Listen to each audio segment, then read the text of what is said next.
E aconteceu ontem o lançamento da segunda etapa do programa Acolhe Bem, da Prefeitura de Pelotas, através da Secretaria da Saúde. O Acolhe Bem tem o objetivo de otimizar o atendimento dos pacientes nas unidades de saúde da cidade e também qualificar os profissionais da equipe. Sobre isso, eu converso agora com a secretária da Saúde de Pelotas, Roberta Paganini. Roberta, muito bom dia para ti, obrigada por estar aqui conversando com a gente no Redação 10. E eu queria saber como que chega o Acolhe Bem até as pessoas e quais são as ampliações dessa segunda etapa. Bom dia, eu que agradeço a oportunidade de estar aqui conversando e esclarecendo a população, que é super importante que eles tenham conhecimento, né, e compreendam o processo, porque eles são o nosso grande objetivo, né? Tudo aquilo que a gente faz aqui na saúde é para oferecer um atendimento melhor. E o Acolhe Bem é justamente um programa, né, que vem de encontro a isso. A primeira etapa dele foi implantada, então, em abril, quando a gente implantou o protocolo de acolhimento com classificação de risco, que foi o fim das fichas, né? E foi a primeira etapa, então, foi uma etapa de ampliação de acesso, tá?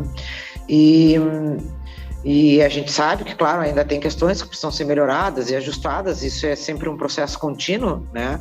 Mas a gente já vê resultados aí muito concretos. Por exemplo, a gente tinha muitos pacientes, né, que a gente chama de pacientes leves, que são aqueles pacientes que vão na UPA e no PS e são classificados na cor azul, né, que são pacientes que não precisariam estar ali num serviço de urgência e emergência, poderiam aguardar o dia seguinte e buscar uma unidade básica.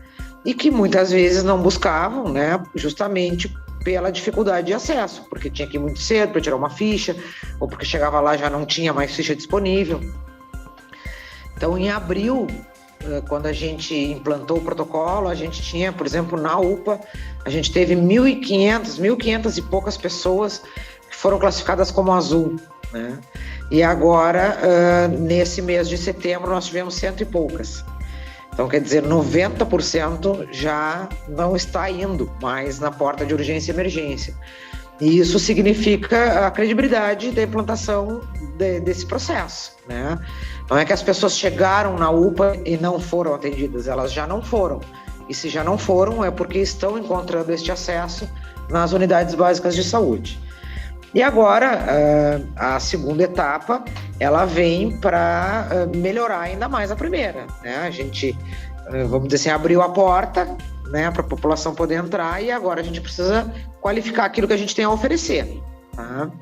E é um programa longo, ele só termina no final do segundo semestre de 2024, justamente porque ele é um processo construído, né, com a equipe de gestão da secretaria, com as equipes das unidades e inserindo a população nesse processo através dos conselhos gestores locais, do Conselho Municipal de Saúde, das lideranças comunitárias.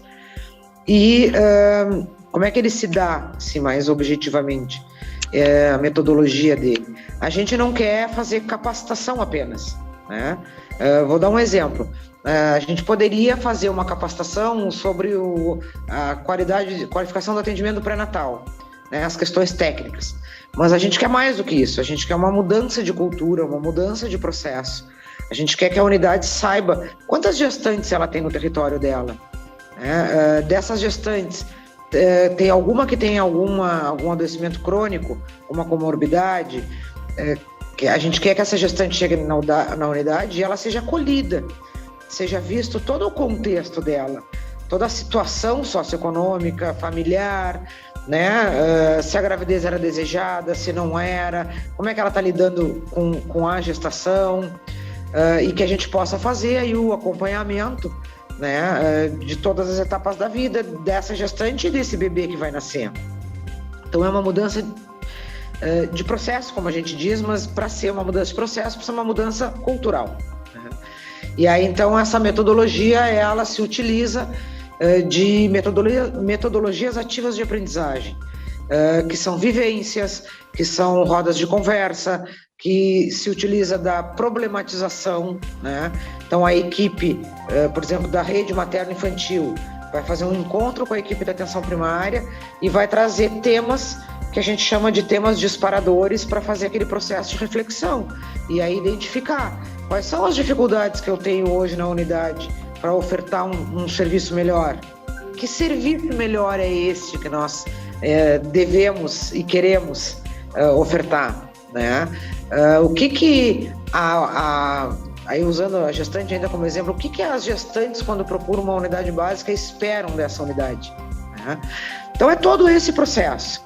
E aí a gente vai ter vídeos, vai ter momentos de cinema, de discussão de artigos técnicos, visitas no território, intercâmbio de vivências.